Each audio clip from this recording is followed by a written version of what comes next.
Hey guys, tonight we begin with something much darker. A journey into one of history's most unforgiving societies, where strength was everything and difference meant death. We're diving into ancient Rome, but forget the gladiators and glory Hollywood sold you. Tonight, we're exploring what happened to the most vulnerable, children born with Down syndrome in a world that worshipped perfection. We're heading back 2,000 years to the heart of the Roman Empire, a civilization that built incredible monuments, created lasting laws, and conquered most of the known world. But tonight, we're not talking about emperors or conquests. We're talking about the children who never got the chance to grow up simply because they were born different. In a society that valued only the strong, the beautiful, and the useful, what happened to those who didn't fit the mold? The answer is both heartbreaking and important to understand, because these weren't just statistics. They were real children who deserved love, protection, and the chance to live. This is their story, and it's one that history tried to erase. This isn't an easy story to tell, but it's an important one. So before we begin, take a moment to hit like if this kind of content resonates with you, and consider subscribing if you're interested in more deep dives into history's untold stories. Drop a comment letting me know where in the world you're watching from. Now settle in, dim those lights. Maybe grab something warm to drink, and let's navigate this difficult but important chapter of history together. Picture this. You're walking through the streets of Rome around 100 AD. Everywhere you look, there are marble statues of perfect bodies, muscular gladiators heading to the arena, and soldiers marching in perfect formation. This isn't just decoration. This is Roman society telling you exactly what they valued: strength, beauty, and above all, usefulness. Romans didn't just admire these qualities. They were obsessed with them. If you couldn't fight, couldn't work, couldn't contribute to the empire's glory, then honestly, you weren't worth much to them. It sounds harsh, but that's because it was harsh. This was a civilization built on the idea that only the strong survive, and they weren't shy about it. Think about how Romans raised their kids. Boys weren't just encouraged to be tough. They were expected to become future soldiers, politicians, or skilled craftsmen. Girls were valued for their potential to become mothers who would produce more soldiers, politicians, and craftsmen. Even children's toys were miniature weapons and tools, preparing them from day one to be productive members of society. There was no participation trophy in ancient Rome. No, everyone is special in their own way. If you couldn't prove your worth through strength, intelligence, or skill, you simply didn't have worth. It's that straightforward and that terrifying. So what happened if you were born different? What if you were a child who couldn't meet these impossible standards? What if you had what we now know as Down syndrome, an intellectual disability that would have made you completely unable to fit into Roman society's rigid expectations? Well, that's where this story gets really dark, because Roman society had a very simple solution for children who didn't fit the mold. They got rid of them. This wasn't hidden or shameful. It was legal, accepted, and considered completely normal. Roman fathers had absolute power over their children's lives, literally. If a baby was born and the father decided they weren't strong enough, smart enough, or useful enough, that baby could be rejected. Just like that. We're not talking about a few isolated incidents here. This was systematic. Roman law supported it, Roman religion justified it, and Roman culture celebrated it as responsible family planning. The idea was simple. Why waste resources on a child who would never be able to contribute to society? But here's what makes this even more heartbreaking. Romans had no understanding of intellectual disability. They didn't know about chromosomes or genetics, or the fact that people with Down syndrome can live full, meaningful lives when given the chance. All they saw was difference. and difference meant danger. Roman medicine blamed intellectual disabilities on everything from bad humors in the body to divine punishment for family sins. Some thought it was contagious. Others believed these children were actually cursed by the gods. Every theory led to the same conclusion. These kids were broken, dangerous, and needed to be eliminated for the good of society.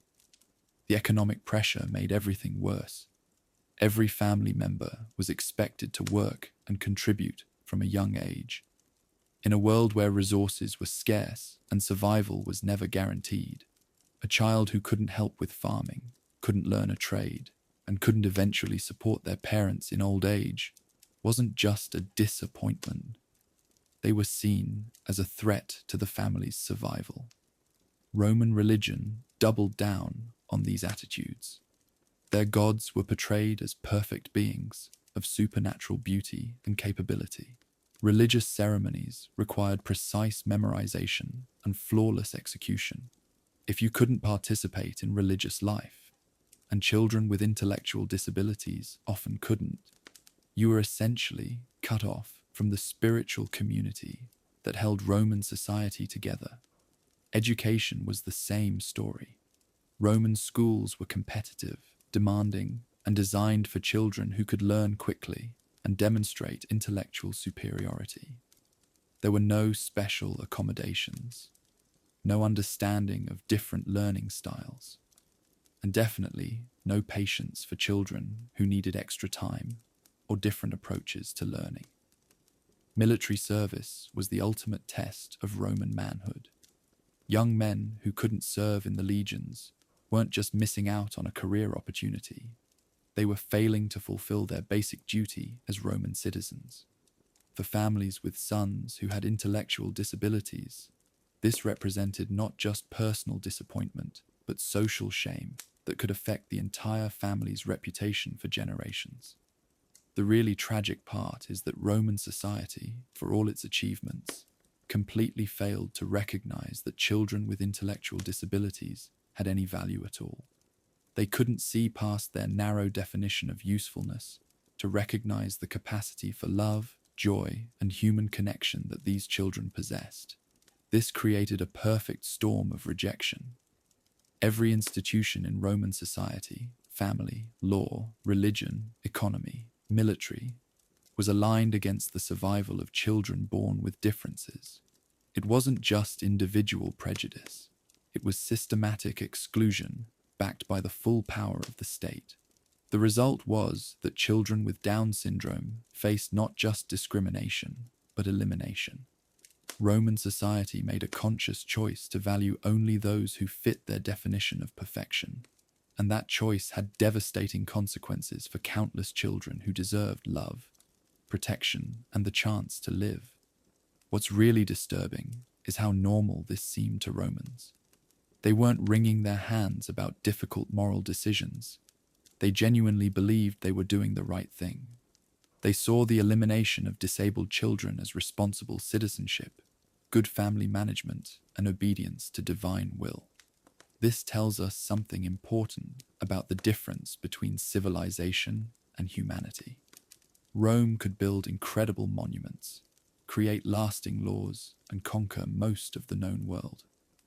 But when it came to protecting their most vulnerable members, children who needed extra care and understanding, they failed completely.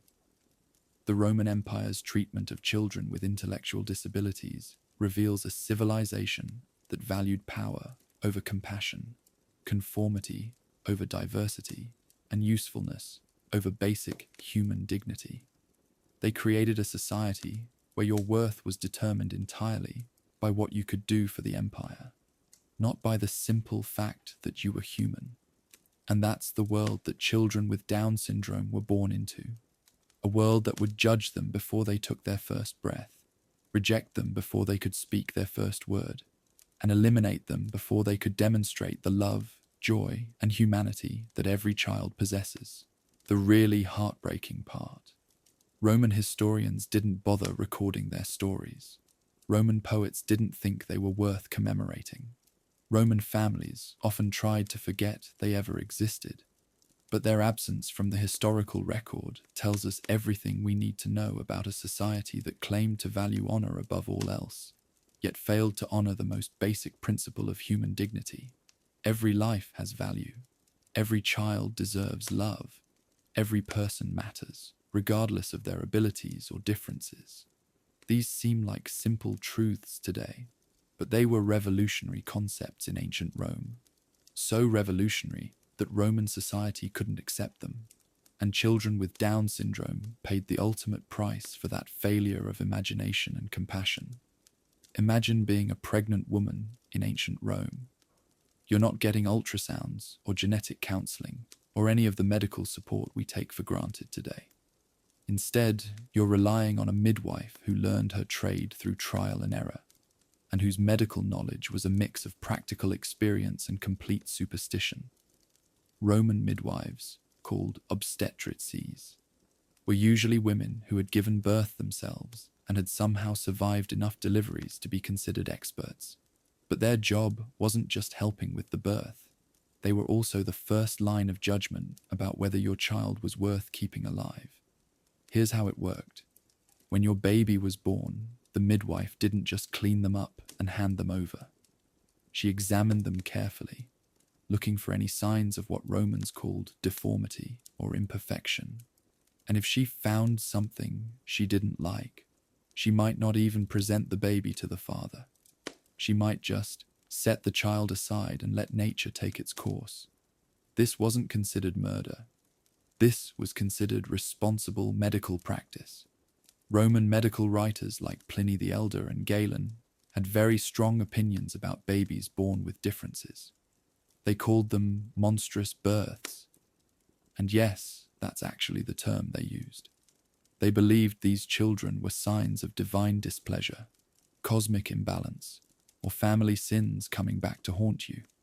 Pliny the Elder, who wrote extensively about natural history and medicine, described births of disabled children as prodigies, omens that required immediate attention from priests and potentially the entire community. In his mind, these weren't just medical conditions. They were supernatural events that could affect the fate of the entire Roman Empire. Galen, who was probably the most influential physician in Roman history, taught that intellectual disability was caused by an excess of black bile in the brain, or by malformations during pregnancy, caused by the mother's behavior, diet, or moral character. So not only was your child seen as defective, but you as the mother were probably blamed for causing it. The really cruel part is how this played out in the delivery room. Roman births weren't joyful celebrations of new life. They were tests. Tests of whether the child was strong enough to survive, perfect enough to be accepted, and useful enough to justify the resources they would consume. Midwives were trained to spot what they considered warning signs immediately. A baby who didn't cry loudly enough, who seemed too quiet or too floppy, who had facial features that looked different. Any of these could trigger the midwife's judgment that this child wasn't worth saving. And here's the thing about Down syndrome specifically. Many of the characteristics that we now recognize as typical of the condition would have been immediately obvious to a Roman midwife. The distinctive facial features, the lower muscle tone, the quieter demeanor. All of these would have been red flags in a culture that prized physical perfection and strength. Roman medical theory made everything worse because they had completely wrong ideas about what caused intellectual disability. Some physicians blamed cold and moist conditions in the womb. Others thought it was caused by the mother being frightened by ugly sights during pregnancy. Still others believed it was punishment for the father's moral failures. These weren't just academic theories. They had real consequences. If a child was born with intellectual disability, the entire family could be seen as cursed, immoral, or spiritually contaminated. The medical establishment wasn't just failing to help these children, it was actively contributing to their stigmatization and elimination.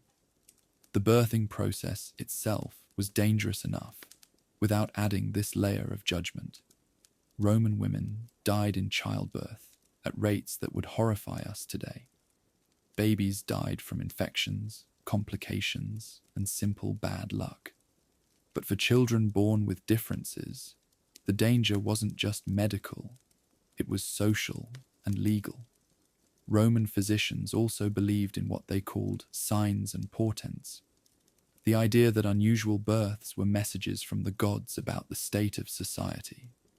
A child born with intellectual disability might be interpreted as a warning that the family or even the entire city had fallen out of favor with the gods. This led to situations where birth became a community event in the worst possible way. Sometimes priests would be called in to interpret the meaning of a disabled child's birth. Sometimes public rituals would be performed to cleanse the community of whatever spiritual contamination the child supposedly represented. The midwife's role in all this was crucial because she was often the first and sometimes the only medical professional involved in the birth.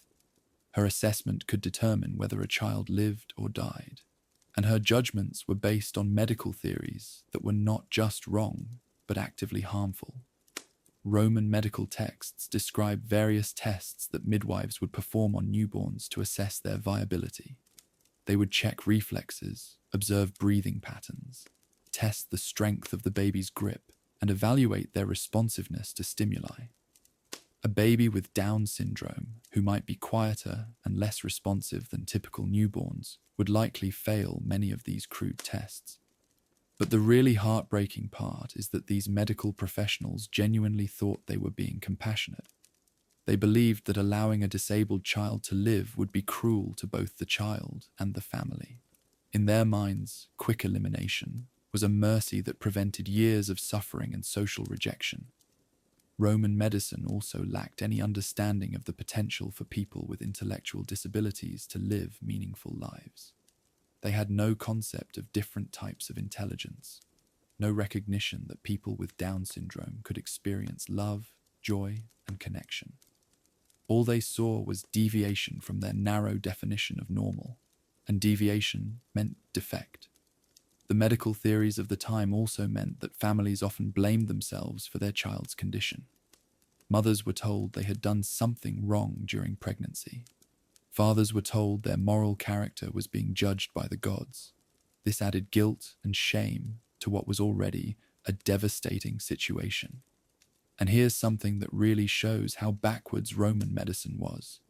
They sometimes believed that intellectual disability was contagious, not in the modern sense of being caused by a virus or bacteria, but in the sense that being around disabled people could somehow contaminate others spiritually or morally. This led to practices where even if a disabled child somehow survived the initial rejection, they might be isolated from the rest of the family to prevent their condition from spreading to healthy siblings. The medical establishment wasn't just failing to protect these children, it was actively promoting their isolation and abandonment. The timing of these medical judgments was also crucial. Roman law gave fathers a limited window, usually just a few days, to decide whether to accept or reject a newborn. The midwife's initial assessment often determined whether the child would even survive long enough for the father to make his decision. This meant that children with Down syndrome faced a double jeopardy, first from medical professionals who saw them as defective, and then from legal and social systems that gave those judgments the force of life and death decisions.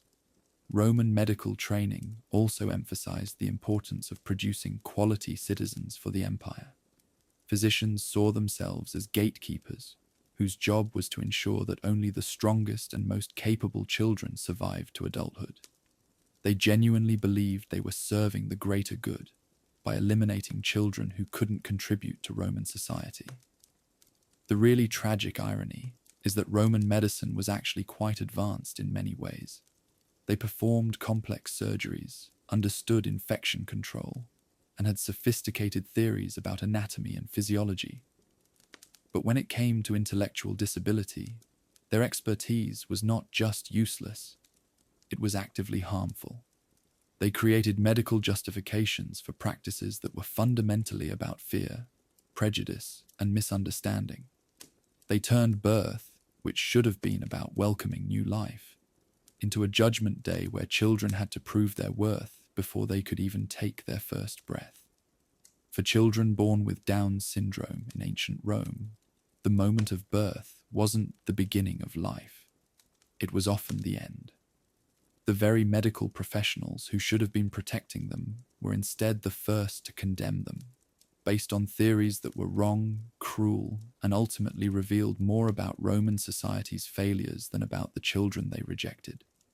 Now we get to the part that's going to make you really uncomfortable, because we're talking about a legal system that gave Roman fathers absolute power over whether their children lived or died. Not metaphorically, literally. It was called patria potestas, the power of the father, and it was one of the most fundamental principles of Roman law. When we say Roman fathers had complete control over their households, we're not talking about who gets to pick the TV channel. We're talking about the legal right to decide whether your newborn baby gets to continue breathing. Here's how it worked. When a child was born, they weren't automatically considered part of the family. Instead, the baby would be placed at the father's feet, and he would make a decision. If he picked up the child, that meant acceptance. The baby would be raised as a legitimate member of the household. If he walked away, well, that child was legally considered rejected and would be exposed, which is a polite Roman way of saying left outside to die. This wasn't some ancient custom that people were embarrassed about. This was written into Roman law, celebrated by Roman philosophers, and considered one of the hallmarks of good governance and family management.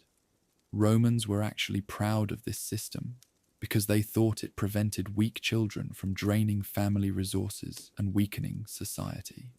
For children born with Down syndrome, this legal framework was essentially a death sentence. Remember, this is a society that valued strength, intelligence, and usefulness above all else. A father looking down at a baby with the characteristic features of Down syndrome, the facial differences, the lower muscle tone, the slower responsiveness, would see exactly what Roman society had taught him to see. A child who would never serve in the military, never contribute to the family business, never participate in political life. And Roman law said that was not just his right to reject that child. It was his responsibility. The really chilling part is how matter-of-fact Roman legal texts are about this. They discuss the father's right to reject children the same way they discuss property rights or inheritance laws. It's just another legal mechanism for maintaining family honor and social order. Roman jurists like Gaius and Ulpian wrote extensively about patria potestas, and they were very clear about its scope. The father's power wasn't limited to newborns. Technically, it extended throughout a child's entire life. But the decision about acceptance or rejection had to be made quickly, usually within the first few days after birth. This created a horrifying situation where families would essentially hold a trial for newborn babies.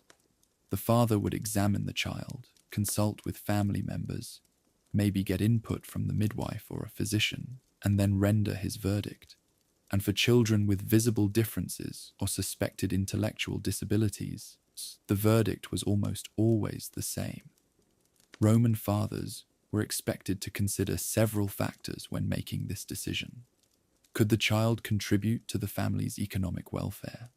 Would they be able to defend the family honor? Could they carry on the family name and religious traditions? For a child with Down syndrome, the answer to all these questions would have been an obvious no. But it gets worse, because Roman law also made fathers legally responsible for the children they accepted. If you chose to raise a disabled child, you were expected to provide for them throughout their entire life, even into adulthood. In a society without social safety nets or support systems, this meant potentially bankrupting your family to care for someone who would never be able to give back. The economic calculations were brutal and explicit. Roman legal texts actually discuss the cost-benefit analysis of raising children with disabilities. They weigh the resources required against the potential contributions, and they consistently conclude that rejection is the rational choice. This legal framework also meant that there was no social pressure to protect disabled children. In fact, there was social pressure to reject them. A father who chose to raise a child with obvious disabilities might be seen as foolish, wasteful, or even selfish for imposing that burden on his family and community. Roman law even had specific procedures for carrying out exposure. The father would formally declare his rejection, usually in front of witnesses, and then the child would be taken to a designated area outside the city walls. This wasn't done in secret or shame. It was a public legal proceeding with proper documentation. The legal language around this practice is telling. Romans didn't say they were killing disabled children. They said they were exposing them. The idea was that they were giving the gods a chance to save the child if the gods chose to do so. Of course, the gods almost never chose to do so, but this linguistic trick helped Romans feel better about what they were really doing. Patria potestas also meant that mothers had no legal say in these decisions. Even if a Roman woman wanted to keep and care for her disabled child, she had no legal standing to override her husband's decision to reject the baby. The law was written by men, for men, and it reflected their priorities and values. This is particularly heartbreaking when you think about maternal bonding. Roman mothers would have carried these children for 9 months, gone through the pain and danger of childbirth, and then been forced to watch their husbands decide whether their baby deserved to live. And they had no legal recourse, no appeal process, no way to protect their child from a system that valued property rights over parental love. The legal justifications for patria potestas were all about maintaining social order and family stability. Roman jurists argued that giving fathers absolute authority prevented family conflicts, ensured proper resource allocation, and maintained the hierarchical structure that they believed was essential for a functioning society. But when it came to children with disabilities, these legal principles became tools for systematic elimination. The law wasn't just permitting discrimination, it was requiring it. Roman fathers who wanted to raise disabled children would have to work against the legal system, social expectations, and economic pressures that all pointed toward rejection. Roman legal education reinforced these attitudes by teaching future lawyers and administrators that good governance required hard choices about human worth. Law students learned to calculate the social costs of supporting unproductive members of society, and they were taught to see elimination of disabled children as sound public policy. The appeals process for patria potestas decisions tells you everything you need to know about Roman priorities. If a father rejected a child and someone else wanted to raise them, there were legal procedures for challenging that decision, but only if the challenger could prove they had adequate resources and legitimate reasons for wanting the child. And legitimate reasons almost never included simple compassion or love. This legal framework also created a market for exposed children. Some people would collect rejected babies to raise as slaves or for other purposes. But this wasn't rescue, it was exploitation. Children who survived exposure often faced lives of servitude, abuse, or being used as entertainment for wealthy Romans who collected disabled people as curiosities. The really insidious part is how patria potestas shaped Roman thinking about human value. By giving fathers the legal right to determine whether children deserved to live, the law was essentially saying that human worth was conditional, determined by usefulness, and subject to cost-benefit analysis. For children with Down syndrome, this legal system was the difference between life and death, and the law was clear. They almost never deserved life. Roman legal scholars actually celebrated patria potestas as one of their great innovations. They argued that other societies were weak because they didn't give fathers enough authority over their households. They saw this absolute power as evidence of Roman superiority and wisdom.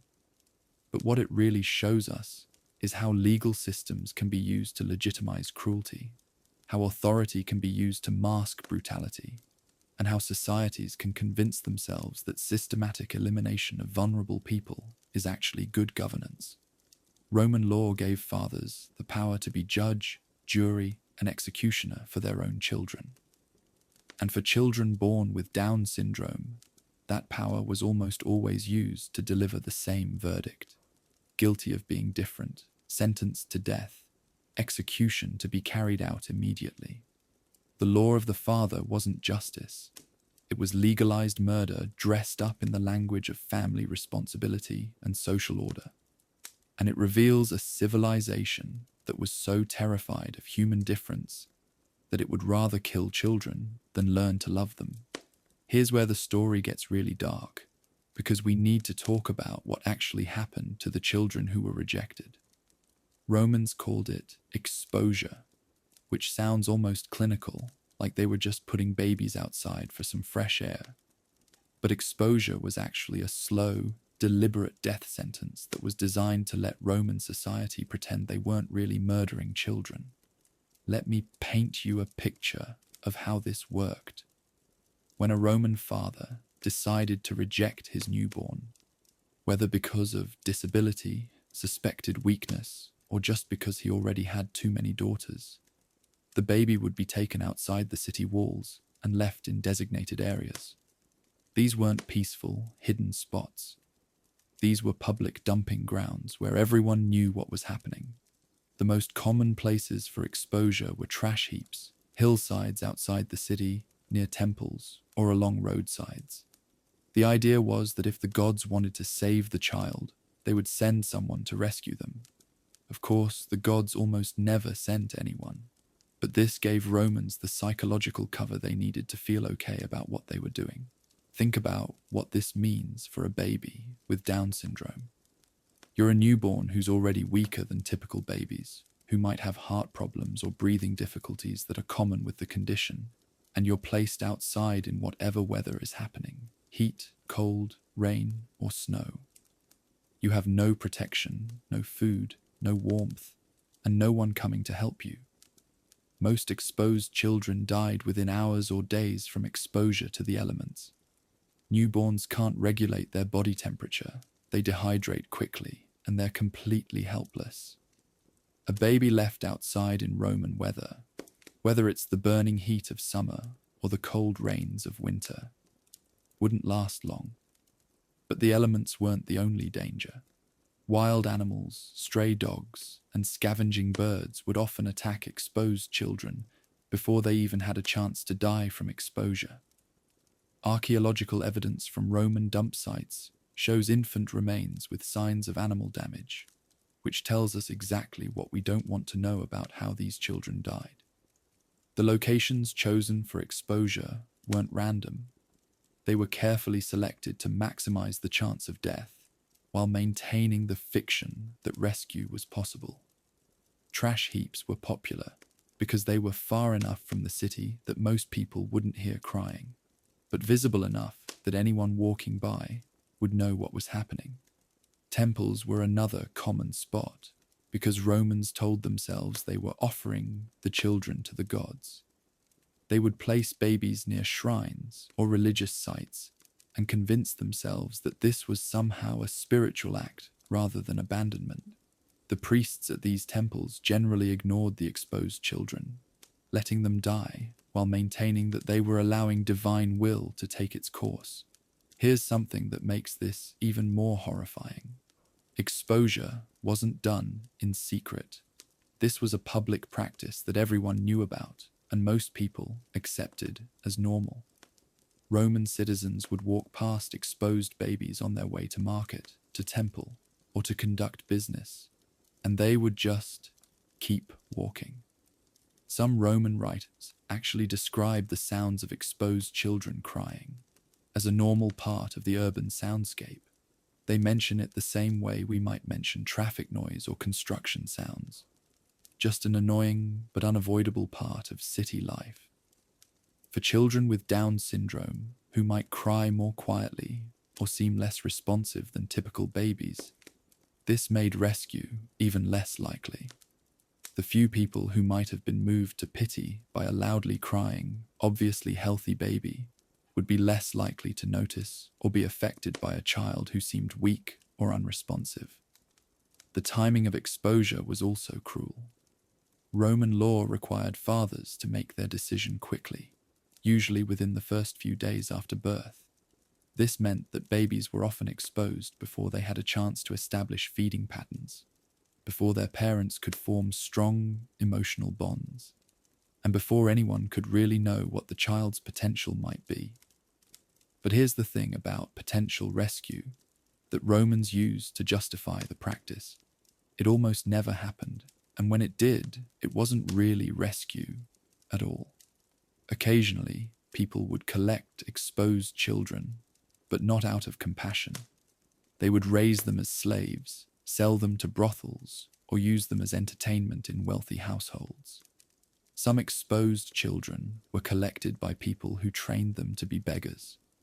Roman cities had populations of deliberately disabled beggars who had been mutilated or trained to look pitiful to generate sympathy and coins from passers-by.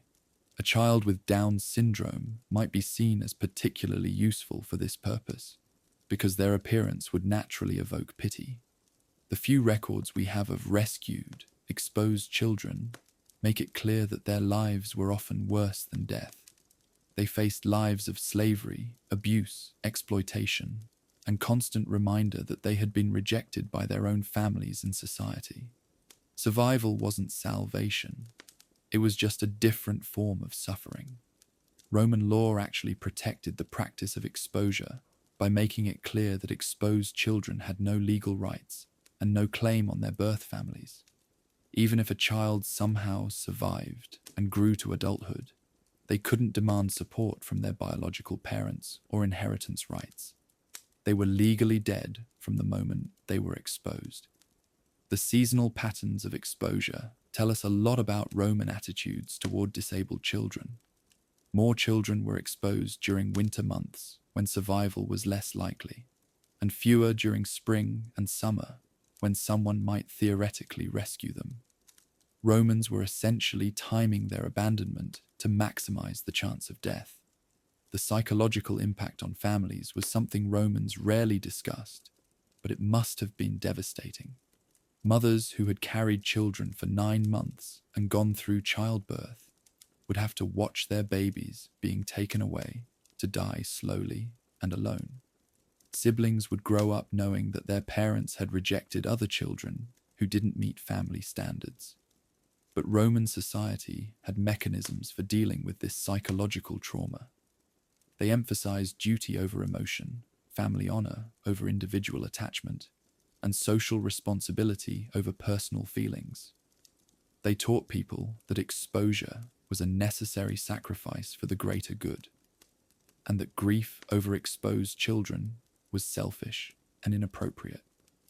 The really twisted part is how Romans convinced themselves that exposure was actually merciful.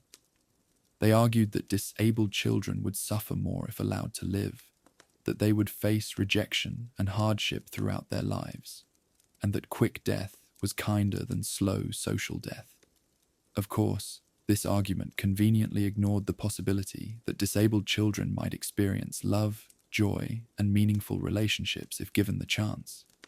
It assumed that life with disability was necessarily miserable, which said more about Roman society's failures than about the children themselves. Roman religious practices around exposure also reveal the depth of their self-deception.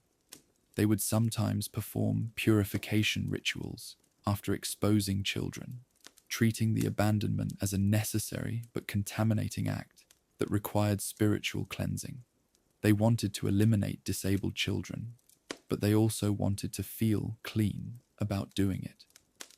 The archaeological evidence for exposure is limited because exposed bodies were rarely buried properly, but what we do have confirms the literary accounts. Infant remains found in ancient dump sites show signs of deliberate abandonment rather than natural death, and the locations match the descriptions in Roman texts. For children born with Down syndrome in ancient Rome, exposure wasn't just a possibility, it was almost inevitable. The combination of visible differences, suspected intellectual disability, and social stigma made them prime candidates for abandonment. And once they were exposed, their additional medical vulnerabilities made survival even less likely than for typical children. Exposure was Roman society's solution to the problem of disabled children. It was systematic, legal, and socially acceptable murder that was disguised as religious practice and justified as social responsibility. It allowed Romans to eliminate the children they didn't want while maintaining the fiction that they weren't really killers. But they were killers. They were a civilization that chose to solve the challenge of human difference through elimination rather than inclusion, through abandonment rather than support, through death rather than love. And children with Down syndrome paid the ultimate price for Roman society's moral cowardice and failure of imagination. Now we need to talk about how Romans turned disabled children into supernatural scapegoats, because their superstitions made an already terrible situation absolutely horrifying for families dealing with intellectual disabilities. Romans weren't just practical people who made cold calculations about usefulness and economic burden. They were also deeply, obsessively superstitious, and they saw the hand of the gods in everything, especially in anything that seemed unusual or different. And a child born with Down syndrome, that wasn't just a medical condition to them. That was a cosmic event that required immediate attention from priests, government officials, and sometimes the entire community. They had a specific word for this: prodigium. It basically meant an unnatural event that was a sign from the gods, usually a warning that something terrible was about to happen. Earthquakes were prodigies. Solar eclipses were prodigies. And yes, children born with disabilities were definitely prodigies. Here's how this played out for families. You've just given birth to a child with Down syndrome. You're dealing with the shock and fear of having a disabled baby in a society that rejects difference. And then a priest shows up at your door to tell you that your child is actually a message from angry gods who are warning about impending disaster. Roman religious authorities took this stuff very seriously. They had official procedures for investigating and responding to prodigies. And these procedures often involved removing the source of divine displeasure, which, in the case of disabled children, meant killing them as quickly as possible. The priests didn't see this as murder. They saw it as essential public safety. In their minds, a disabled child was like a ticking time bomb that could bring down divine wrath on the entire community. They genuinely believed that allowing such children to live could result in military defeats, crop failures, plagues, or other disasters that would affect thousands of people. Roman historical records are full of examples of how they dealt with prodigies. When unusual births occurred, and they specifically mentioned children with physical or intellectual differences, the government would sometimes order public rituals to cleanse the community of whatever contamination the child represented. These weren't private family ceremonies. These were major public events where the entire city would participate in rituals designed to appease angry gods and prevent disaster. And the child at the center of it all. They were usually dead before the ceremonies even began. The timing of these religious responses was particularly cruel for families of disabled children. Often, parents wouldn't even have time to process their child's condition or consider their options before religious authorities declared the birth a supernatural crisis requiring immediate action. Roman priests had detailed systems for interpreting what different types of disabilities meant in terms of divine messages.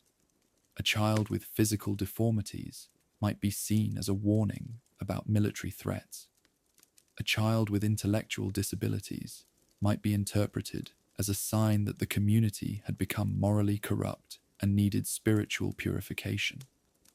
For children with Down syndrome specifically, the intellectual component of their disability would have been particularly alarming to Roman religious authorities. Romans believed that rational thought was what separated humans from animals, so a child who couldn't demonstrate proper intelligence might be seen as evidence that the gods were angry about human behavior and were threatening to take away the gift of reason. The religious explanations for disability were always about blame and punishment. Roman priests taught that disabled children were born because their families had committed sins, neglected religious duties, or somehow offended the gods. This meant that parents weren't just dealing with a disabled child, they were dealing with public accusations that they were responsible for cosmic imbalance. These religious interpretations created additional pressure for exposure and elimination of disabled children. Even families who might have been willing to care for a disabled child would face enormous social pressure from religious authorities, who insisted that keeping the child alive would endanger the entire community. Roman religious texts describe specific rituals for purifying communities after the birth of disabled children. These rituals often involved animal sacrifices, public prayers, and ceremonies designed to demonstrate community rejection of whatever spiritual contamination the child supposedly represented.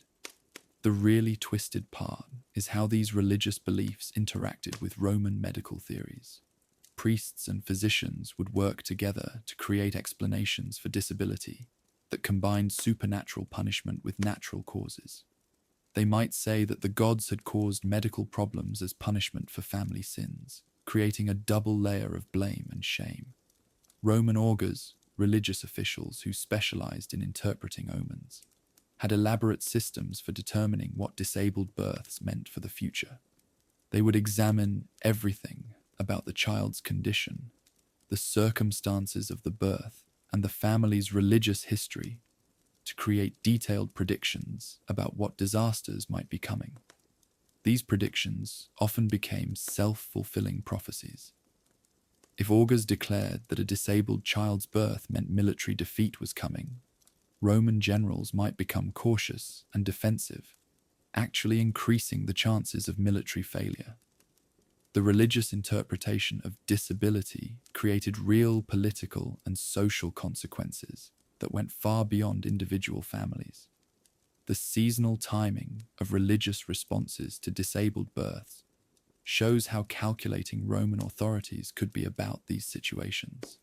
They were more likely to declare major public emergencies during times when they needed to distract the population from other problems, using disabled children as convenient scapegoats for unrelated political or economic difficulties. Roman historical accounts also reveal how these religious interpretations could escalate quickly. What might start as concern about one disabled child could spiral into community-wide panic about divine abandonment, leading to mass purification rituals, public sacrifices, and sometimes even persecution of entire families or social groups. For mothers of disabled children, the religious dimension added another layer of trauma to an already devastating situation. Not only were they losing their children, but they were being told that they were responsible for endangering everyone around them. They faced not just personal grief, but public shame and religious condemnation. The priests who declared disabled children to be omens weren't necessarily evil people. They genuinely believed they were protecting their communities from supernatural danger. But their beliefs created a system where disabled children weren't just unwanted, they were actively feared as agents of divine punishment. Roman religious education reinforced these beliefs by teaching children from an early age that the gods communicated through unusual events, and that proper religious observance required immediate response to divine signs. This created generations of Romans who were primed to see disabled children as supernatural threats rather than human beings who needed care. The documentation of these religious responses also reveals something important about Roman priorities. They kept detailed records of how they dealt with prodigies, including disabled births, because they believed this information was essential for maintaining proper relationships with the gods. They were more concerned with recording their religious responses than with preserving any memory of the children themselves. Roman religious authorities also used these situations to reinforce their own power and importance. By positioning themselves as essential interpreters of divine will and protectors against supernatural danger, they made themselves indispensable to Roman society, while simultaneously creating justifications for eliminating disabled children. The really heartbreaking part is how these religious beliefs affected the few disabled children who somehow survived exposure. Even if they managed to live, they would carry the stigma of being associated with divine displeasure for their entire lives. They weren't just disabled. They were walking reminders of cosmic punishment and community shame.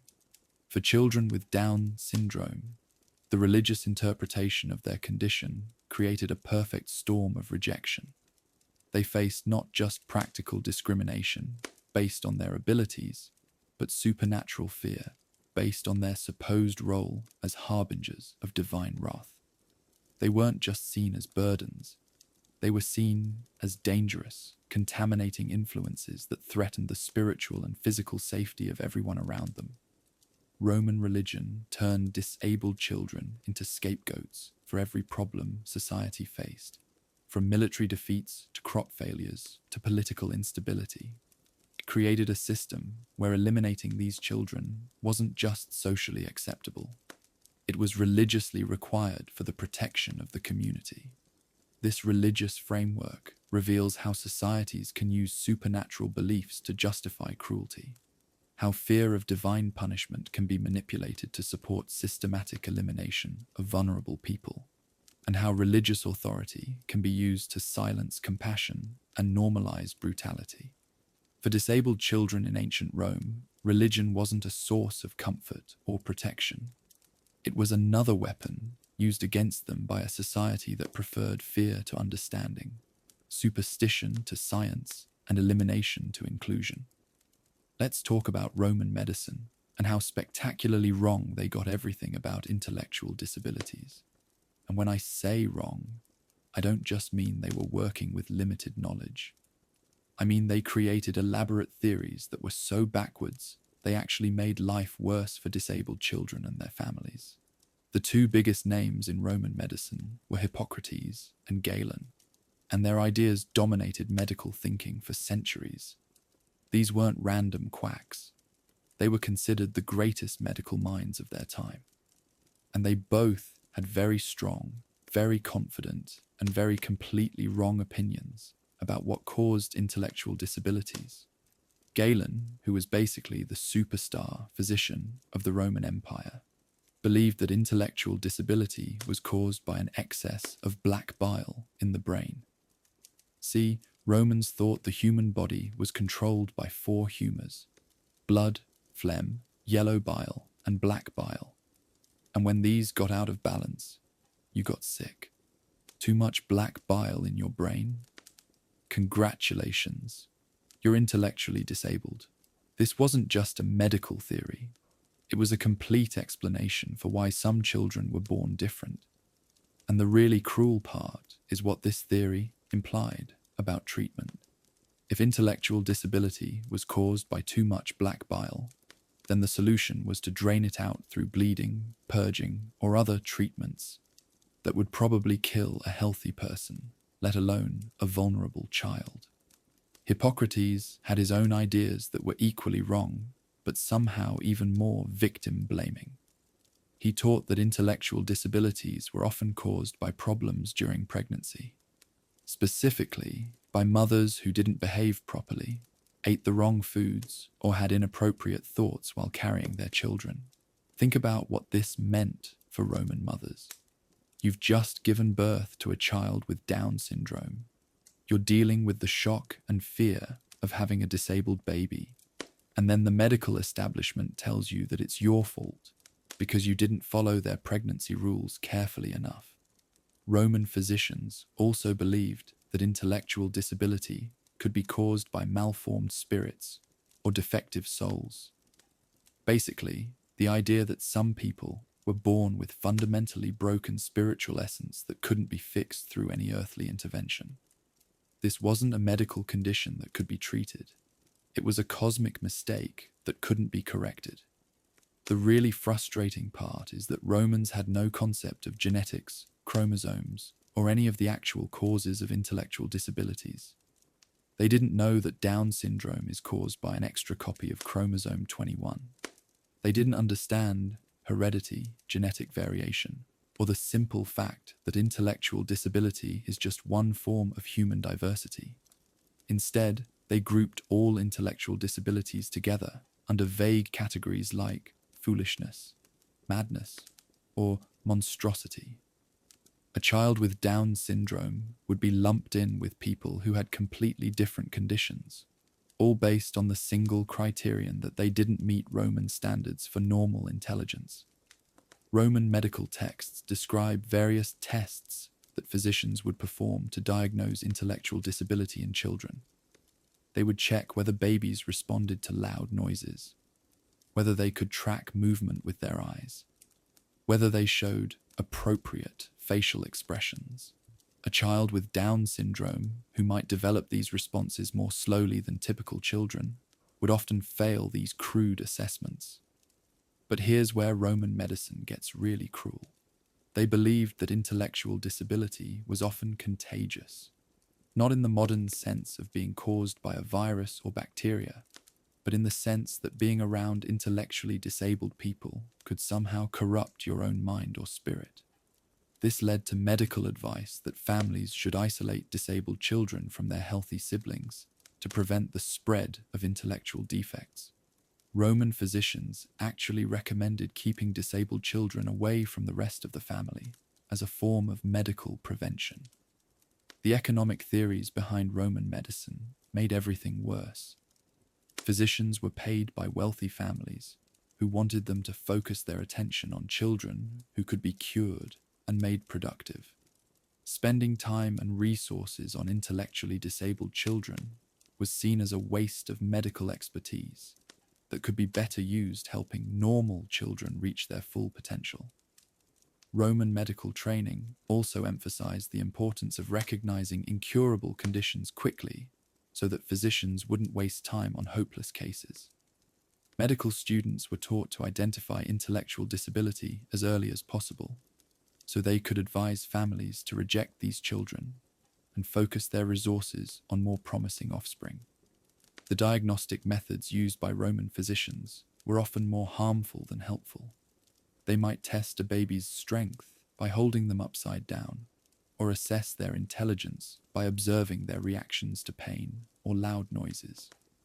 These tests were not only medically useless, but actually dangerous for vulnerable children. Roman medicine also connected intellectual disability to various other conditions in ways that created additional stigma and fear. They believed that intellectually disabled people were more likely to be violent, sexually deviant, or spiritually contaminated.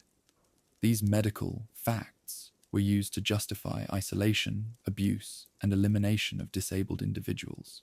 The treatment recommendations from Roman physicians for intellectual disability were either useless or actively harmful. They prescribed bloodletting to drain excess black bile, purging to cleanse corrupted humors, and various herbal concoctions that were supposed to strengthen weak minds, but probably just poisoned already vulnerable patients. Some Roman physicians claimed they could prevent intellectual disability through proper prenatal care, but their advice was based on completely wrong theories about what caused these conditions. They told pregnant women to avoid certain foods, maintain specific emotional states, and follow elaborate rituals that had no medical value, but created enormous anxiety and guilt when children were still born with disabilities. The really tragic part is that Roman physicians occasionally encountered children with Down syndrome who were thriving in loving families. But they interpreted this as evidence that the families were being deceived about their children's true condition. They couldn't accept that intellectually disabled people could experience happiness, form relationships, or contribute to their families in meaningful ways. Roman medical texts also reveal the depth of their misunderstanding about intellectual capacity itself. They believed that intelligence was a single, measurable quality that determined a person's entire worth and potential. They had no concept of different types of intelligence, learning styles, or the possibility that people with intellectual disabilities might have strengths in areas that weren't measured by their crude assessments. The prognostic theories of Roman medicine were particularly cruel for families of children with Down syndrome. Physicians would confidently predict that these children would never learn to speak, never form emotional attachments, never experience joy or love. These predictions were presented as medical facts, but they were really just reflections of Roman society's inability to see past their narrow definitions of human value. Roman medicine also failed to recognize that many of the challenges faced by intellectually disabled people were caused by social rejection rather than inherent limitations. They attributed isolation, sadness, and behavioral problems to the disability itself, rather than to the cruel treatment these individuals received from society. The medical justifications for exposure and elimination of disabled children were presented with the same authority and confidence that Roman physicians used for other medical recommendations. They didn't see themselves as promoting murder. They genuinely believed they were providing sound medical advice about managing defective children. For families dealing with Down syndrome in ancient Rome, the medical establishment wasn't a source of help or hope. It was another institution that confirmed their worst fears and provided professional justification for the cruelest choices. Roman medicine turned intellectual disability from a challenge that families might face together into a medical crisis that required immediate elimination of the affected child. The really heartbreaking irony is that Roman medicine was actually quite advanced in many areas. They performed complex surgeries, understood anatomy, and had sophisticated theories about disease and treatment. But when it came to intellectual disability, their expertise was not just useless, it was actively harmful, creating additional barriers to acceptance and inclusion for children who already faced enormous challenges. Roman physicians thought they were being scientific and rational, but their theories about intellectual disability revealed the same prejudices, fears, and moral failures that characterized the rest of Roman society. They used medical authority to legitimize cruelty and dressed up social rejection in the language of scientific expertise. For children with Down syndrome, Roman medicine was just another weapon used against them by a society that preferred elimination to understanding, theory to compassion, and professional authority to basic human decency. Let's talk about what Roman families actually expected from their children, because understanding these expectations shows you just how impossible it would have been for a child with Down syndrome to find any place in Roman society. Roman children weren't just little people who got to play and grow up slowly. They were investments. They were future workers, future soldiers, future caretakers for aging parents. From the moment they could walk, Roman children had jobs, responsibilities, and very specific roles they were expected to fill within the family structure. Even toddlers had work to do. 2-year-olds might help sort grain or carry small items. 3-year-olds could feed chickens or help with simple household tasks. By age 5 or 6, children were expected to contribute meaningfully to the family's economic survival. There was no concept of childhood as a protected time for play and development. Childhood was job training. For boys, the expectations were even more specific and demanding. Roman families, especially those with any social ambitions, were raising future citizens who would need to serve in the military, participate in politics, run businesses, or practice professions like law or medicine. This required not just physical capability, but quick learning, good memory, strong speaking skills, and the ability to navigate complex social relationships. Think about what this meant for a child with Down syndrome. Roman boys were expected to memorize long passages of literature, master complex mathematical calculations, learn multiple languages, and demonstrate the kind of intellectual agility that would serve them in adult careers. A child with intellectual disabilities couldn't meet these expectations, no matter how much support or accommodation they received. Girls had different but equally demanding expectations. Roman daughters were being prepared to manage large households, which required organizational skills, literacy, mathematical ability for managing budgets and inventories, and the social intelligence to supervise slaves and coordinate with other family members. They needed to be able to negotiate with merchants, plan meals for large groups, and handle the complex logistics of running what was essentially a small business.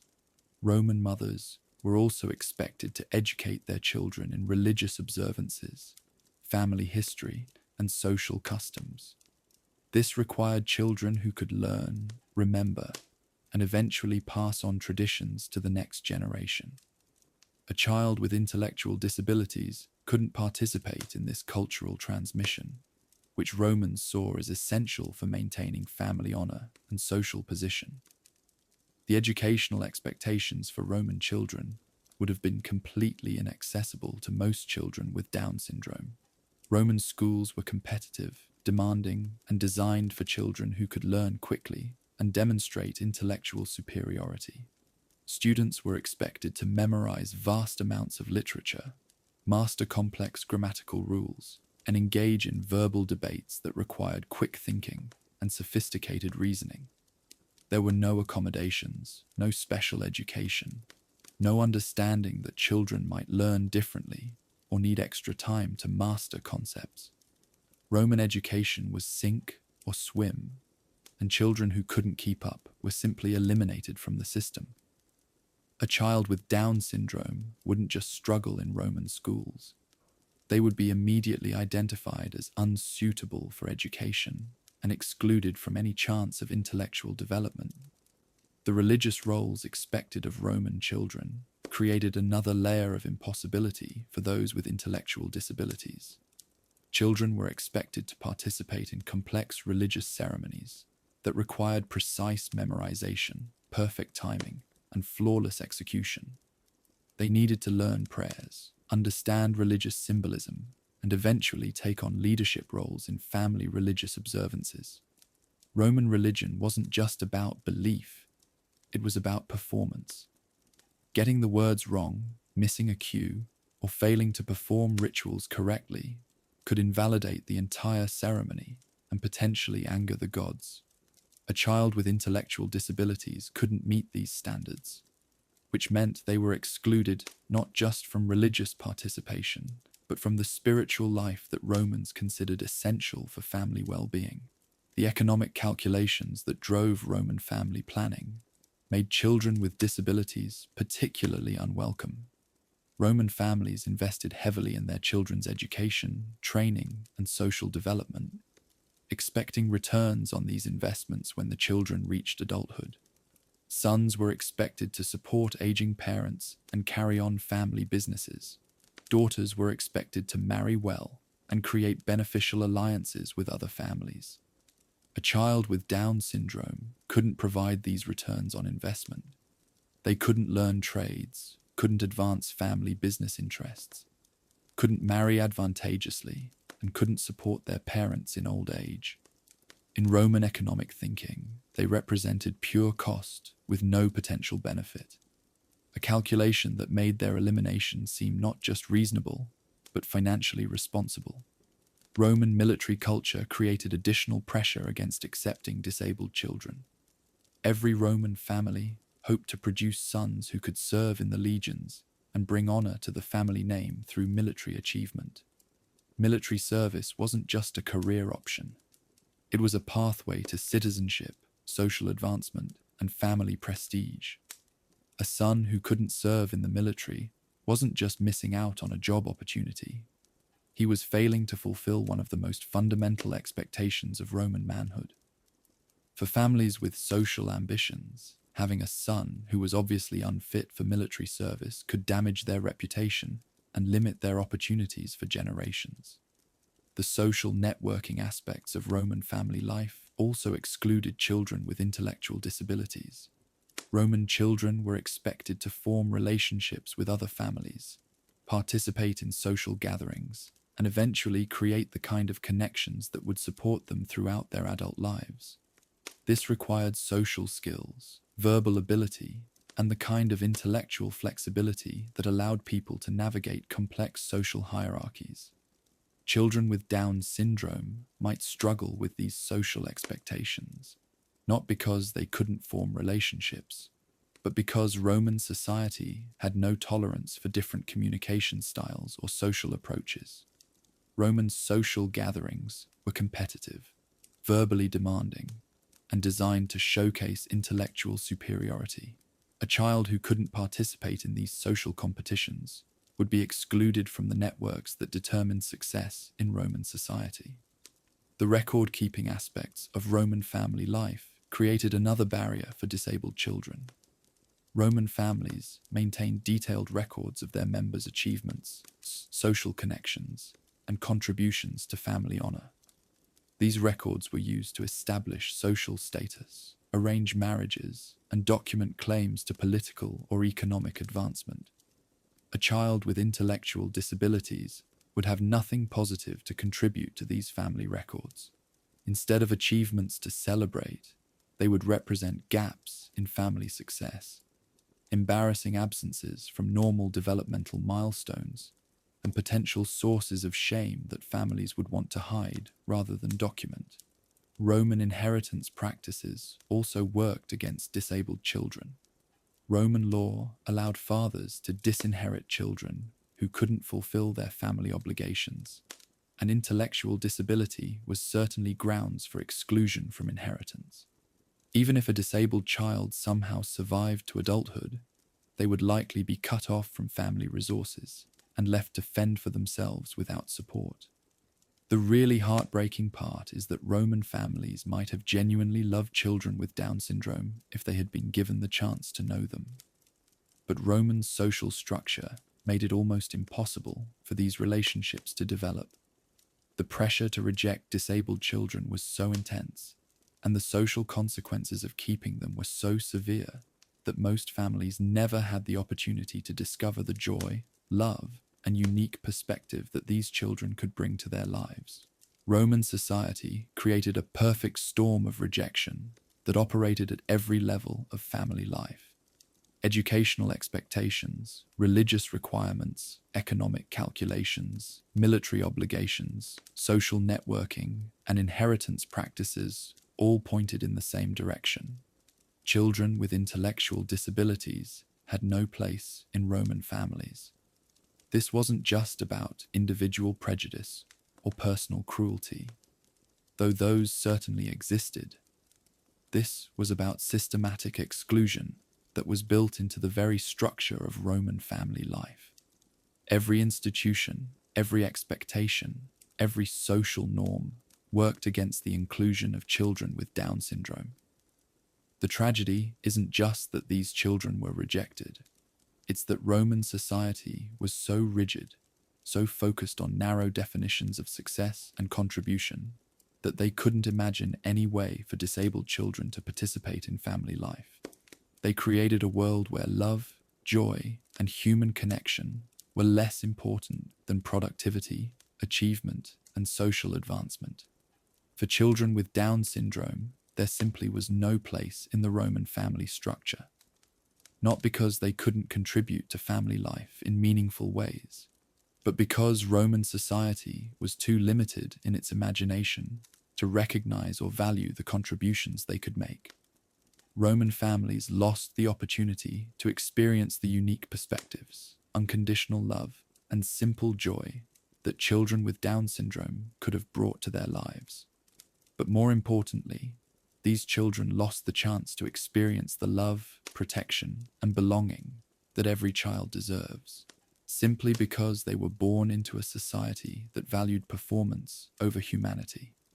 Now we need to talk about what happened to the very few children with Down syndrome who somehow managed to survive exposure and rejection.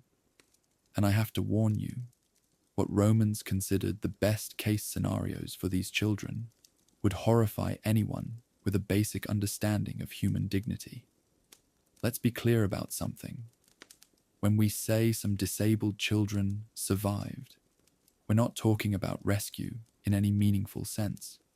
We're talking about a different form of exploitation that was sometimes slower but often more cruel than death. Occasionally, people would collect exposed babies from the dumping grounds outside Roman cities. But these weren't acts of compassion.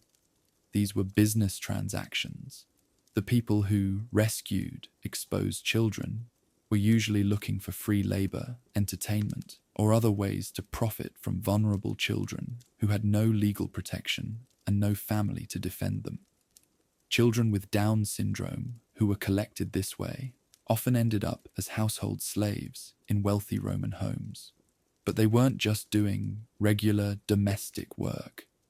They were kept specifically because their disabilities made them useful for certain purposes that reveals some of the ugliest aspects of Roman culture. Some wealthy Romans collected disabled people the way modern collectors might acquire rare art or exotic pets. They would keep children and adults with various disabilities as household curiosities, living decorations that demonstrated their wealth and their ability to afford unusual possessions.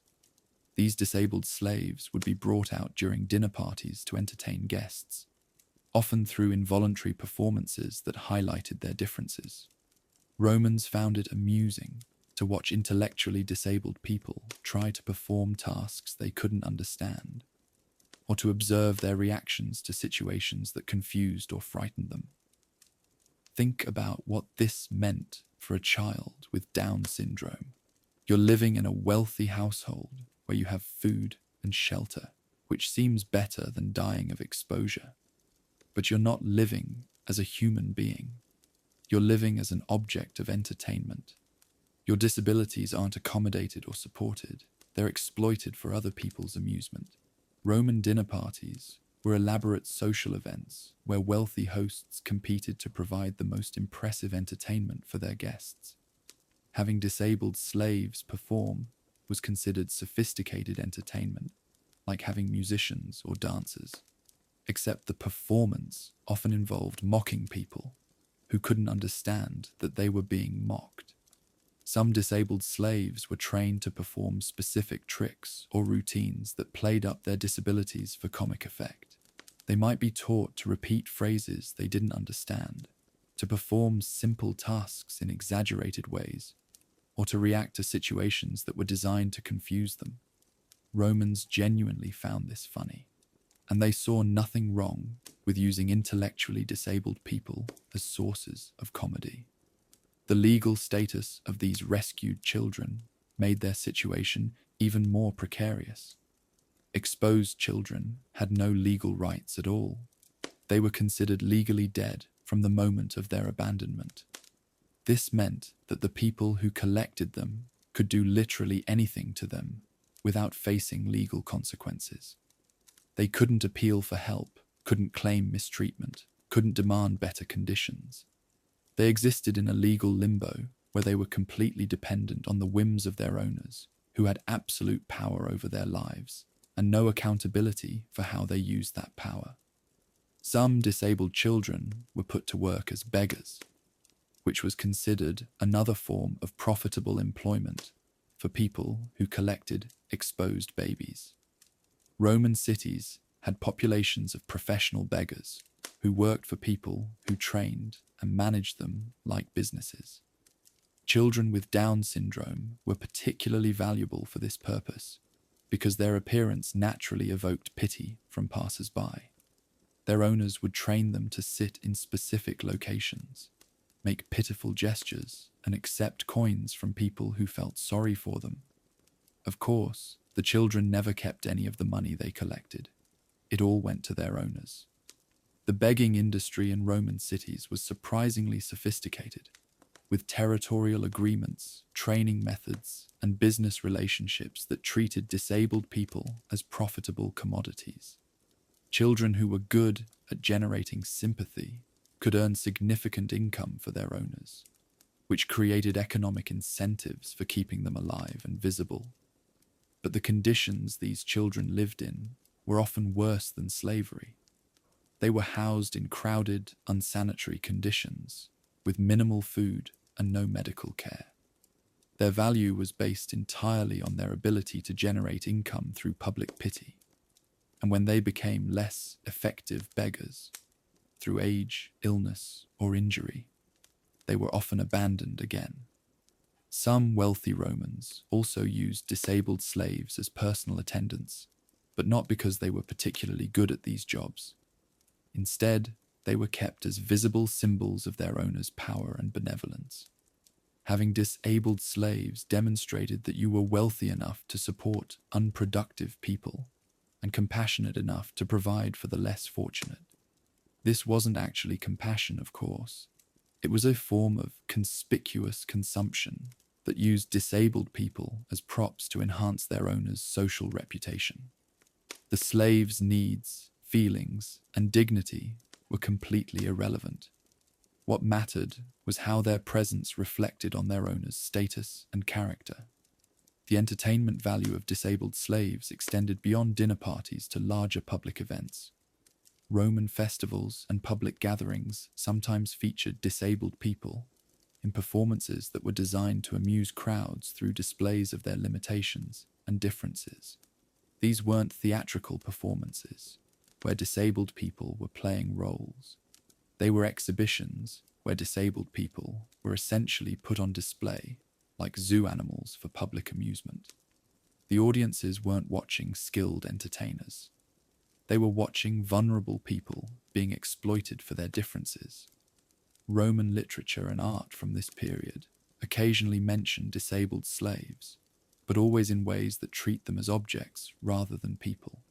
They're described as possessions, curiosities, or sources of entertainment, never as individuals with their own experiences, feelings, or perspectives.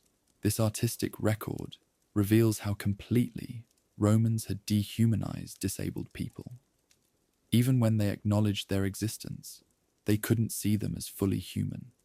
They were just unusual objects that happened to be alive and could be used for various purposes. The few disabled people who achieved any kind of visibility in Roman society were often those who could be used to make their owners look good.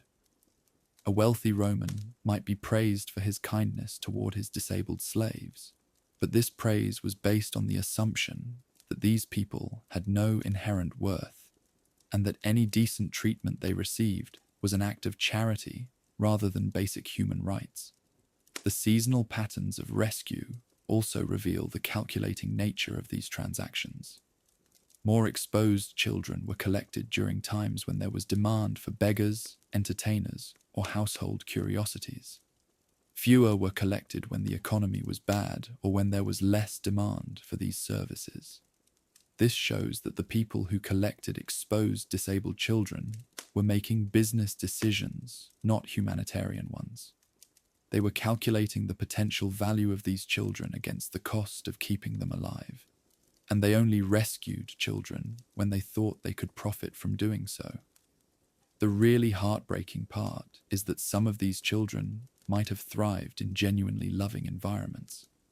They had the capacity for joy, affection, and meaningful relationships that could have enriched the lives of families who accepted them.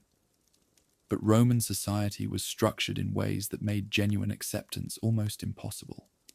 Instead, the few children with Down syndrome who survived were trapped in situations where their humanity was denied, their dignity was ignored, and their differences were exploited for other people's benefit. They were visible in Roman society, but only as objects of entertainment, pity, or curiosity. The survival of these children wasn't a sign of Roman compassion or progress. It was evidence of Roman society's ability to find ways to profit from even the most vulnerable people. They created systems for exploiting disabled children that were sometimes more cruel than outright elimination.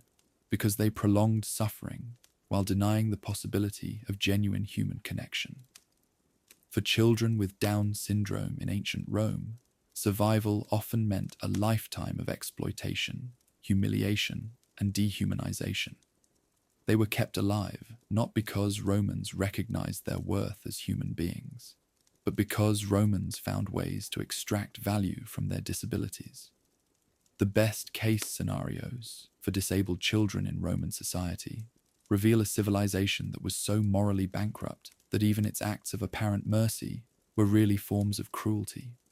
They couldn't imagine treating disabled people with dignity, so they created elaborate systems for using them as entertainment, labor, and symbols of their own supposed benevolence. These children deserved love, protection, and the chance to develop their potential in supportive environments. Instead, they got survival without dignity, visibility without respect, and existence without humanity. Roman society failed them not just through rejection, but through the twisted forms of acceptance that denied their basic worth as human beings. Here's something that should make you deeply uncomfortable. When historians study ancient Rome, they can tell you incredible details about gladiator fights, military campaigns, political scandals, and dinner party menus. But when it comes to people with Down syndrome, there's almost nothing. Not because these people didn't exist, but because Roman society systematically erased them from history. This isn't just an unfortunate gap in the historical record. This is deliberate erasure that reveals how completely Roman society rejected the humanity of people with intellectual disabilities. They didn't just eliminate these people from their communities. They eliminated them from their stories, their literature, and their collective memory. Roman writers were obsessed with documenting everything. They wrote detailed accounts of battles, lengthy descriptions of architectural projects, endless political gossip, and comprehensive records of legal proceedings. They recorded the lives of emperors, the achievements of generals, the scandals of noble families, and even the daily routines of ordinary citizens. But children with Down syndrome, they might as well have never existed. This silence isn't accidental. Roman writers made conscious choices about what was worth recording and what should be forgotten. And they consistently decided that the lives, experiences, and deaths of intellectually disabled people weren't worth preserving for future generations. Think about what this means. Roman historians wrote detailed accounts of military defeats, natural disasters, political corruption, and social problems. They weren't shy about documenting the dark sides of their civilization. But intellectual disability was apparently so shameful, so completely unacceptable, that they couldn't even acknowledge its existence. The few times Roman writers mention people with cognitive differences, they use euphemisms, vague language, or dismissive terms that tell us more about Roman attitudes than about the actual people they're supposedly describing. They write about fools, madmen, or defectives, but never with enough detail to understand what these people's lives were actually like. Roman legal texts, which are usually incredibly detailed about social conditions and family relationships, are almost completely silent about intellectual disability. This is especially telling because Roman law dealt extensively with inheritance, family obligations, and the rights of different types of dependents. But intellectually disabled family members, they're essentially invisible in legal records. This legal silence reveals something important. Roman society had made intellectual disability so unthinkable that their legal system didn't even need to address it directly. The assumption was that intellectually disabled children would be eliminated so quickly that there was no need to create legal frameworks for dealing with them. Roman medical texts, which describe various diseases and conditions in great detail, also avoid direct discussion of intellectual disabilities. They might mention defects of the mind or failures of reason, but they don't provide the kind of detailed case studies or treatment discussions that they offer for other conditions. This medical silence is particularly revealing because Roman physicians were usually eager to demonstrate their expertise by writing about complex or unusual cases. But intellectual disability was apparently either too common to be interesting or too shameful to be discussed openly. The absence of intellectual disability from Roman literature is even more striking. Roman writers loved to explore human psychology, social relationships, and the full range of human experience. They wrote about love, loss, ambition, fear, and every other aspect of human emotion and behavior. But they wrote almost nothing about the experience of intellectual disability, either from the perspective of disabled people themselves, or from the perspective of families dealing with disabled children. This wasn't because these experiences didn't exist. It was because Roman society had decided these experiences weren't worth exploring or understanding. Roman biographical writing, which preserved detailed accounts of the lives of emperors, generals, philosophers, and other notable figures, contains no significant accounts of people with intellectual disabilities. This is particularly telling because Roman biographers were often interested in unusual or distinctive characteristics that set their subjects apart from ordinary people. The fact that intellectual disability was apparently never considered interesting enough to warrant biographical attention reveals how completely Romans had written off the possibility that intellectually disabled people could live meaningful or noteworthy lives. Roman religious texts and ceremonial records, which documented every aspect of spiritual life in enormous detail, are also largely silent about intellectual disability. This silence is especially significant because Roman religion was supposed to address all aspects of human experience and provide guidance for dealing with every type of challenge or crisis.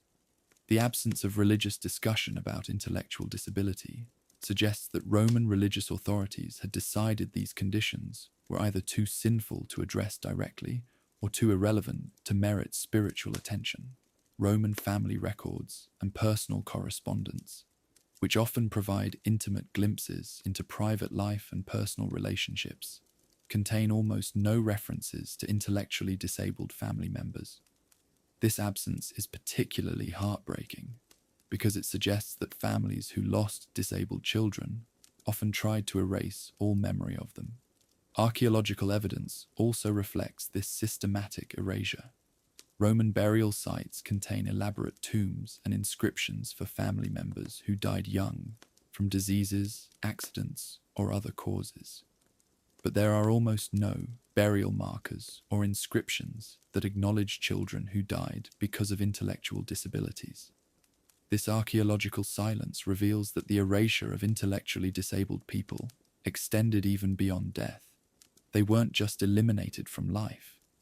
They were eliminated from memory, from family history, and from the physical landscape that preserved the stories of other Romans. The economic records that documented Roman business transactions, household expenses, and financial planning also avoid mention of intellectually disabled family members.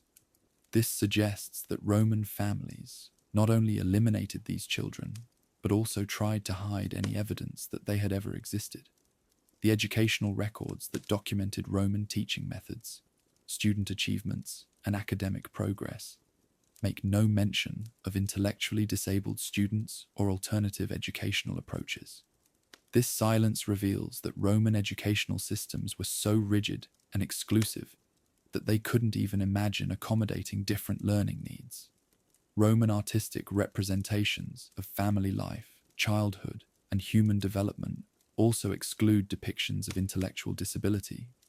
Roman art celebrated idealized versions of human beauty, strength, and capability, but it never acknowledged the reality of human difference or the experience of disability. This artistic erasure created visual representations of Roman society that were fundamentally dishonest. They showed a world where everyone was perfect, capable, and successful, hiding the reality that Roman society systematically eliminated people who didn't meet these impossible standards. The historical impact of this erasure extends far beyond ancient Rome. Because Roman civilization was so influential in shaping Western culture, law, and values. The Roman approach to intellectual disability affected attitudes and practices for centuries after the fall of the empire. Later societies inherited not just Roman legal principles and cultural values, but also Roman assumptions about which people deserved to be remembered and which could be safely forgotten. The Roman tradition of erasing intellectually disabled people from history became a model that other civilizations followed. Modern historians studying this period face the challenge of trying to understand the experiences of people who were deliberately written out of the historical record. They have to read between the lines, interpret silences, and reconstruct lives that Romans tried very hard to make invisible. This historical detective work reveals that the silence in Roman records wasn't just neglect or oversight. It was active suppression. Romans didn't just fail to write about intellectually disabled people. They actively avoided writing about them, even when their stories would have been relevant to other topics. The few references that do exist are often coded or indirect, hidden in discussions of other topics or mentioned only in passing. This suggests that even when Romans encountered intellectually disabled people, they preferred to pretend these encounters hadn't happened rather than acknowledge them directly. This systematic erasure had profound consequences for the people it affected. Not only were they eliminated from Roman society, but they were also eliminated from Roman history. Their lives, their suffering, and their potential contributions were all wiped away as if they had never existed. The silence in Roman records about intellectual disability is itself a form of historical evidence. It tells us something crucial about Roman values, priorities, and moral failures. A civilization that could produce detailed histories of military campaigns but couldn't acknowledge the existence of disabled children was a civilization with fundamentally distorted priorities. For people with Down syndrome in ancient Rome, this historical erasure was the final insult added to a lifetime of injury. They were not only denied the chance to live, they were denied the chance to be remembered. Roman society didn't just kill them. It tried to pretend they had never existed at all. This silence continues to affect our understanding of disability history today. Because Romans were so successful at erasing intellectually disabled people from their records, we have to work much harder to understand these experiences and to honor the memory of people whose stories were deliberately suppressed. The tragedy isn't just that these people died. It's that they died without leaving any trace, without any acknowledgement of their humanity, without any recognition that their lives had value. Roman society didn't just fail to protect them, it failed to remember them, leaving us with a historical record that is fundamentally incomplete and morally corrupted by systematic erasure. Let's talk about Roman religion, because if you thought Roman society was harsh in other areas, wait until you see how their spiritual practices treated people with intellectual disabilities. Roman religion wasn't just about personal faith or private prayer. It was a complex system of public rituals, precise ceremonies, and community obligations that required participants to meet very specific standards of purity, capability, and performance. And if you couldn't meet those standards, well, you weren't just excluded from religious life. You were considered a potential threat to the spiritual welfare of the entire community. Roman religious ceremonies were incredibly demanding. Participants needed to memorize long prayers in perfect Latin, perform complex rituals without making mistakes, and maintain absolute focus and attention throughout lengthy ceremonies that could last for hours. There was no room for error, no tolerance for confusion, and definitely no accommodation for people who might need extra time or different approaches to participate. Think about what this meant for someone with Down syndrome. Roman prayers weren't simple, repetitive chants that anyone could follow along with. They were elaborate, formal recitations that required precise pronunciation, perfect timing, and complete understanding of complex religious concepts. A person with intellectual disabilities couldn't participate in these prayers, which meant they were automatically excluded from the most basic level of Roman religious life. The memory requirements alone would have been impossible for most people with intellectual disabilities. Roman religious officials had to memorize hundreds of different prayers, each one specific to particular occasions, deities, or ceremonial purposes. Getting the words wrong wasn't just embarrassing. It could invalidate the entire ceremony and potentially anger the gods. Roman priests, who were among the most respected members of society, had to meet strict physical and mental standards that explicitly excluded people with disabilities. The requirements for becoming a priest included not just moral purity and social standing, but also physical perfection and demonstrated intellectual capability. Any sign of physical deformity, mental impairment, or cognitive limitation was grounds for immediate disqualification from religious office. Romans believed that the gods would be offended by imperfect servants, and that having disabled priests could contaminate religious ceremonies and bring divine punishment on the entire community. The Vestal Virgins, who were among the most important religious figures in Roman society, had to meet even stricter standards. These women were chosen as children and had to demonstrate not just physical beauty and moral purity, but also exceptional intelligence and mental capability. A girl with Down syndrome wouldn't just be excluded from consideration. Her very existence might be seen as evidence that her family was unworthy of producing candidates for religious service.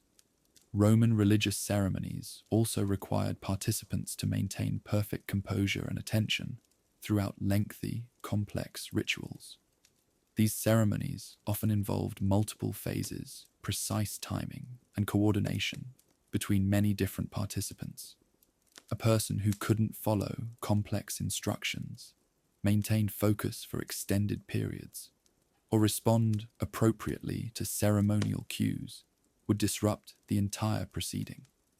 The social aspects of Roman religious participation created additional barriers for people with intellectual disabilities. Religious ceremonies were community events where people were expected to interact appropriately with other participants, demonstrate proper social awareness, and maintain the kind of dignified behavior that Romans considered essential for religious observance. Someone with Down syndrome might struggle with these social expectations, not because they couldn't experience spiritual feelings or religious devotion, but because Roman religious practices were designed around very narrow definitions of appropriate behavior and social interaction. Roman religious education, which was essential for full participation in community spiritual life, was just as exclusive and demanding as secular education.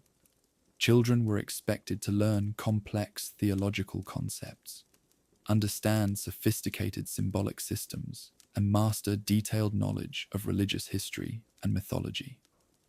This religious education began early and required the kind of abstract thinking and conceptual understanding that would be challenging for many people with intellectual disabilities. Children who couldn't master these religious concepts were excluded not just from advanced religious roles, but from basic participation in community spiritual life. The purification requirements of Roman religion created another layer of exclusion for people with disabilities. Romans believed that physical or mental imperfection could spiritually contaminate religious spaces and ceremonies. People with visible disabilities might be prohibited from entering certain temples or participating in specific rituals because their presence was considered spiritually polluting. This wasn't just about maintaining aesthetic standards. Romans genuinely believed that the gods were offended by imperfection, and that allowing disabled people to participate in religious ceremonies could bring divine punishment on the entire community. Roman religious laws, which governed everything from temple conduct to ceremonial procedures, contained specific prohibitions against allowing defective people to serve in religious roles or participate in certain ceremonies. These weren't just social customs. They were legal requirements that carried serious penalties for violation. The seasonal religious festivals that were central to Roman community life also excluded people with intellectual disabilities. These festivals required participants to understand complex symbolic meanings, follow elaborate ceremonial procedures, and engage in activities that demanded both physical capability and intellectual understanding. Someone with Down syndrome might want to participate in these community celebrations, but the requirements for participation were so demanding and inflexible that inclusion was essentially impossible. Roman burial practices, which were deeply connected to religious beliefs about the afterlife and spiritual continuation, often excluded people who had been deemed unworthy of full religious participation during their lives. This meant that intellectually disabled people faced rejection, not just in life, but also in death. Some intellectually disabled people who died might be buried without proper religious ceremonies, denied the ritual preparations that Romans believed were necessary for successful transition to the afterlife. This spiritual abandonment extended rejection beyond death and into whatever came after. The religious justifications for eliminating disabled children often came from the same spiritual authorities who controlled religious participation.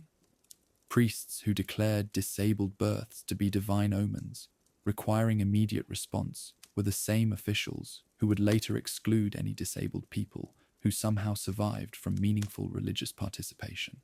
This created a closed loop of religious rejection, where the same spiritual authorities who justified elimination of disabled children also ensured that any who survived would be excluded from the religious community that was supposed to provide meaning, comfort, and social connection. Roman religious architecture also reflected these exclusionary attitudes. Temples were designed with steps, narrow passages, and other features that made access difficult for people with physical disabilities. The physical design of religious spaces reinforced the social exclusion of disabled people by making it literally difficult for them to enter sacred areas. The religious calendar that governed Roman spiritual life was incredibly complex, requiring participants to understand intricate timing, seasonal significance, and the relationship between different ceremonial cycles. This calendar knowledge was essential for proper religious observance, but it required the kind of abstract thinking and long-term memory that would be challenging for many people with intellectual disabilities. Roman religious music and chanting, which were important parts of many ceremonies, required participants to learn complex melodies, maintain proper rhythm, and coordinate with other singers. These musical requirements created additional barriers for people who might struggle with auditory processing, memory, or coordination. The theological concepts that underpinned Roman religious practice were often abstract and sophisticated, requiring participants to understand complex relationships between different deities, comprehend symbolic meanings, and grasp philosophical concepts about the nature of divine power and human obligation. For people with intellectual disabilities, these theological requirements weren't just challenging, they were often incomprehensible. This meant that even if they were somehow allowed to participate in religious ceremonies, they wouldn't be able to understand the spiritual significance of what they were doing. Roman religious authorities genuinely believed they were protecting the spiritual welfare of the community by excluding disabled people from religious participation. They saw these exclusions not as discrimination, but as necessary measures for maintaining proper relationships with the gods and ensuring divine favor for society. But these religious practices reveal a spiritual system that was more concerned with external perfection than with internal devotion, more focused on performance than on faith, and more interested in excluding the different than in including the diverse. For people with Down syndrome in ancient Rome, religious exclusion meant being cut off not just from spiritual community, but from one of the most important sources of meaning, comfort, and social connection in Roman society. They were denied not just the chance to worship, but the chance to belong to something larger than themselves.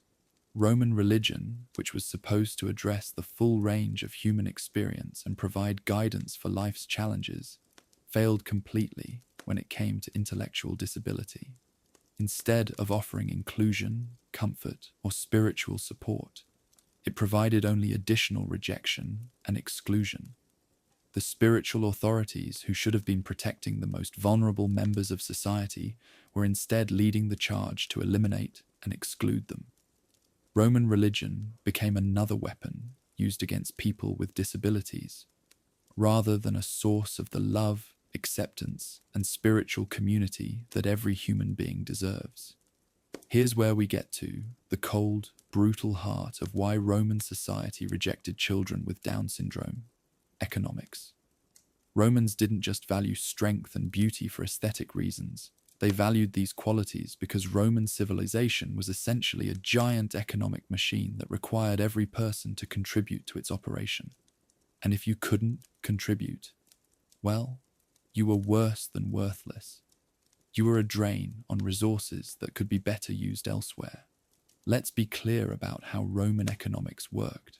This wasn't a society with social safety nets, disability benefits, or government support programs. There was no Roman equivalent of Social Security, Medicaid, or unemployment insurance. Every person was expected to be economically productive from childhood until death, and families were responsible for supporting any members who couldn't support themselves. Roman children weren't just loved family members. They were economic investments.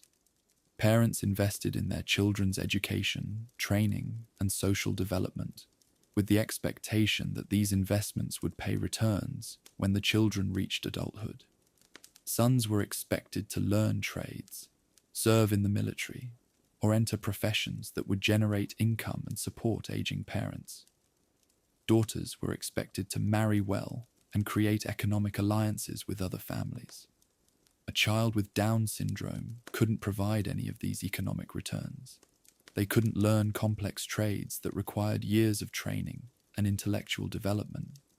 They couldn't serve in the military, which was not just a career path, but also a route to social advancement and citizenship benefits. They couldn't enter professions like law, medicine, or engineering that required advanced education and cognitive capability. Most importantly, they couldn't support their parents in old age, which was the primary economic reason for having children in the first place. Roman society had no retirement system. Elderly people depended entirely on their adult children for financial support, housing, and care. A child who would never be able to provide this support represented a complete failure of family economic planning. But it gets worse than just failing to contribute. Children with intellectual disabilities required ongoing support and care that diverted family resources away from more productive investments. In a world where resources were limited and economic competition was fierce, supporting a disabled child could mean the difference between family prosperity and family poverty. Think about the economic calculations that Roman families had to make. Every denarius spent on food, clothing, and care for a disabled child was a denarius that couldn't be invested in the education and training of other children who might actually generate economic returns. Every hour spent caring for a disabled family member was an hour that couldn't be spent on productive work. Roman family businesses, which were the foundation of the economy, required all family members to contribute to their operation. Whether it was farming, craftsmanship, trade, or other economic activities, successful Roman businesses depended on having enough capable workers to handle all the necessary tasks. A child with Down syndrome couldn't participate meaningfully in these family businesses. They couldn't learn the complex skills required for most trades. They couldn't handle the mathematical calculations needed for commercial activities. They couldn't manage the social relationships that were essential for business success. This meant that families with disabled children were operating at a competitive disadvantage compared to families where every member could contribute to economic productivity. In a society where economic failure could mean starvation, slavery, or social collapse, this disadvantage was potentially catastrophic. The military service expectations that applied to all Roman men created additional economic pressure against accepting disabled children. Military service wasn't just a civic duty, it was an economic opportunity that provided steady income, opportunities for advancement, and access to land grants and other benefits that could secure a family's financial future. A son who couldn't serve in the military wasn't just failing to fulfill his civic obligations. He was missing out on one of the most reliable paths to economic security and social advancement. For families with limited resources, having a son who was obviously unfit for military service could doom them to permanent poverty and low social status. The Roman tax system also created economic pressure against supporting disabled family members. Roman families were taxed based on their property, income, and household size, but they received no deductions or allowances for supporting disabled dependents.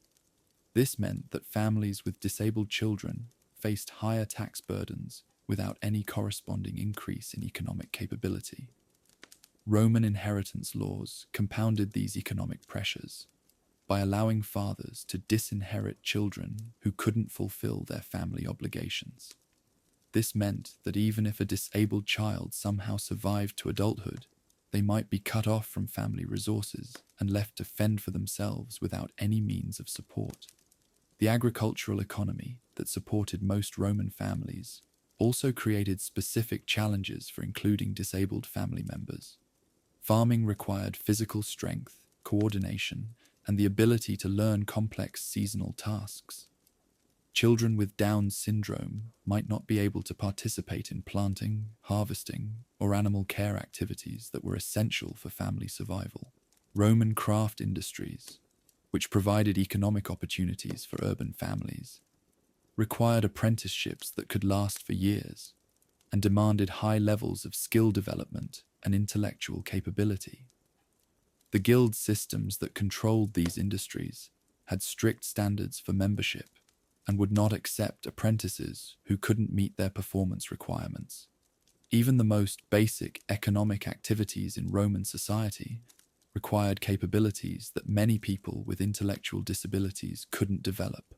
Simple commercial transactions required mathematical skills, verbal communication abilities, and social awareness that allowed people to navigate complex market relationships. The seasonal nature of much Roman economic activity also created challenges for including disabled family members.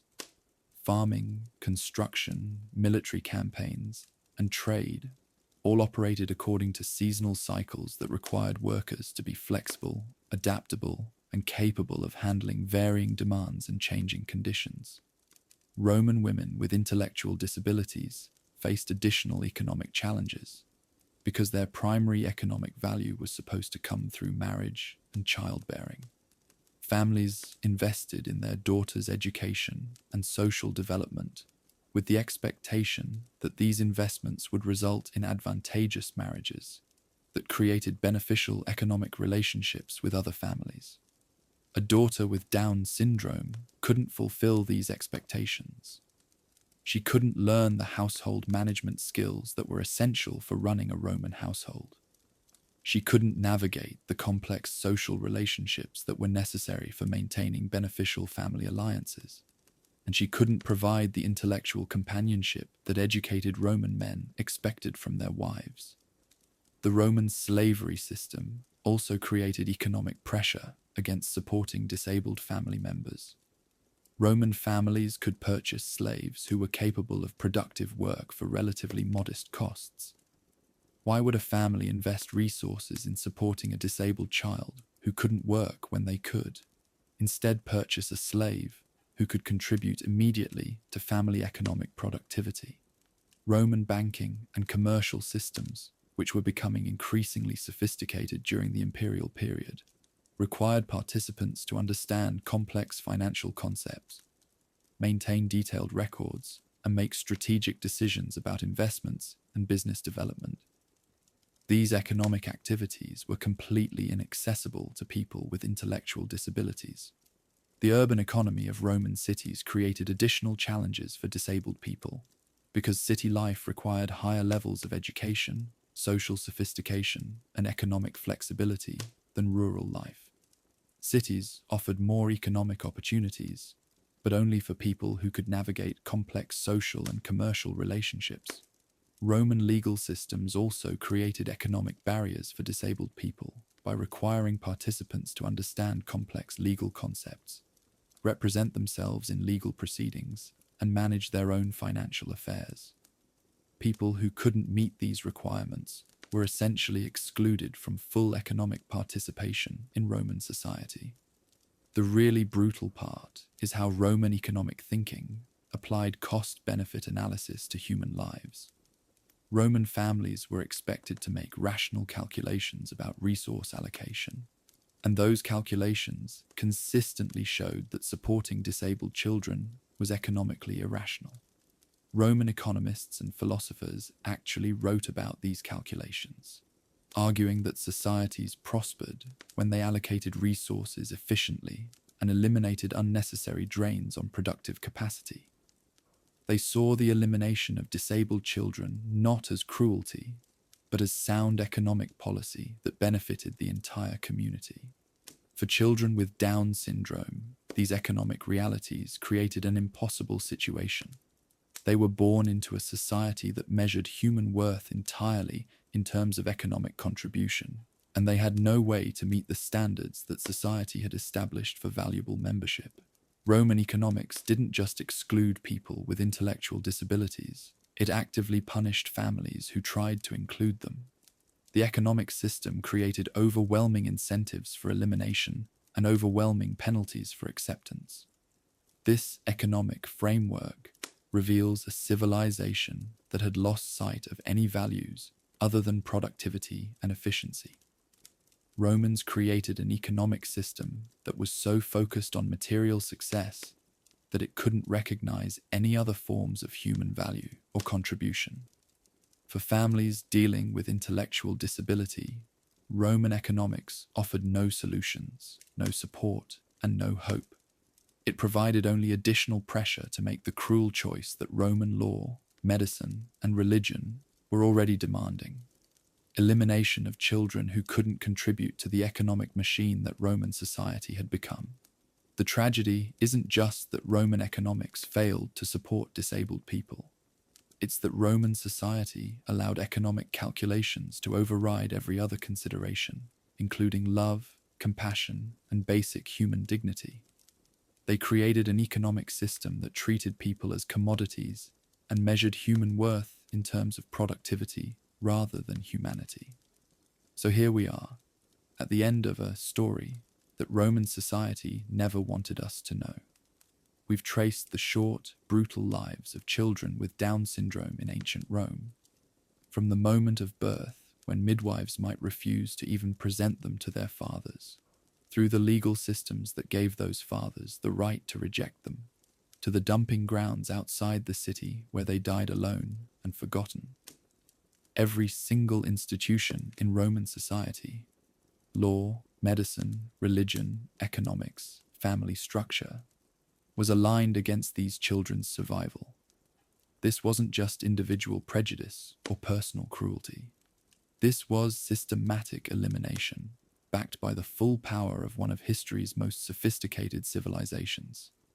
Let's be absolutely clear about what this means. Children with Down syndrome in ancient Rome faced a coordinated campaign of rejection that was designed to eliminate them as quickly and completely as possible. Roman society didn't just fail to protect them, it actively worked to ensure they couldn't survive.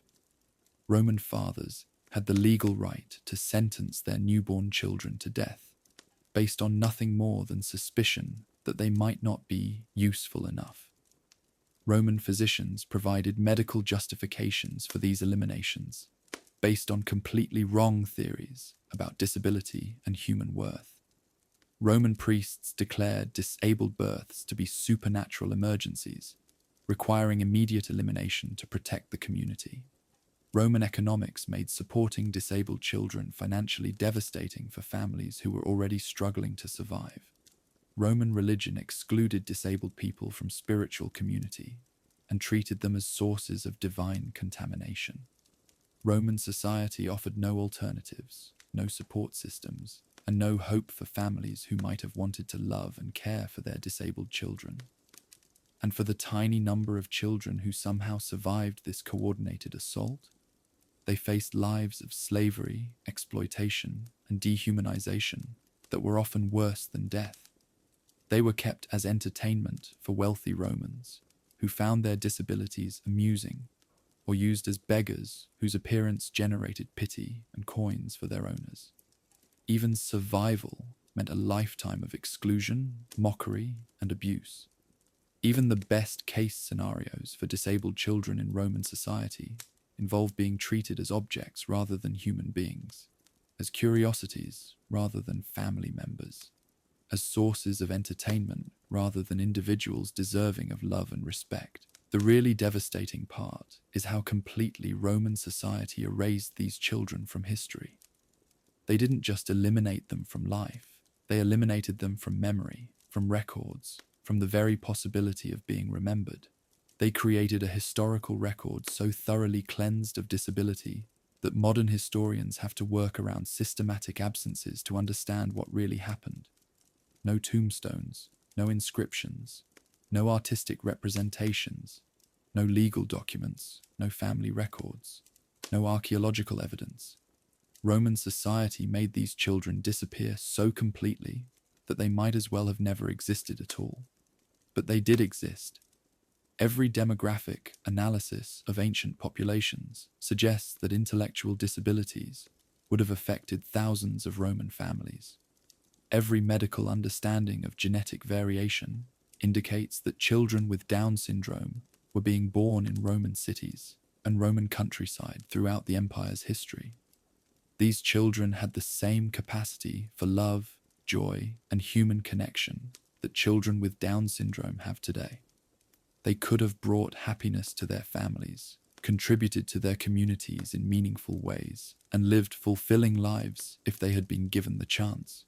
But Roman society was so terrified of human difference, so obsessed with narrow definitions of perfection, and so committed to brutal efficiency that it couldn't imagine any way to include these children in community life.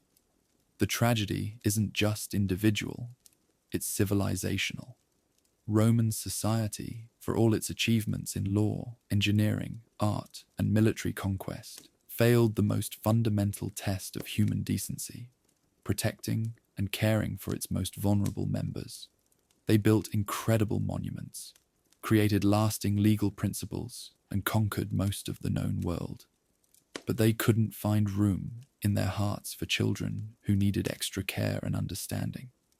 They could organize massive military campaigns and construct architectural marvels, but they couldn't organize systems to support disabled children and their families. This reveals something profound about the relationship between technological achievement and moral progress. Roman civilization was incredibly sophisticated in many ways, but that sophistication was built on a foundation of systematic cruelty toward anyone who didn't fit their narrow definitions of valuable humanity.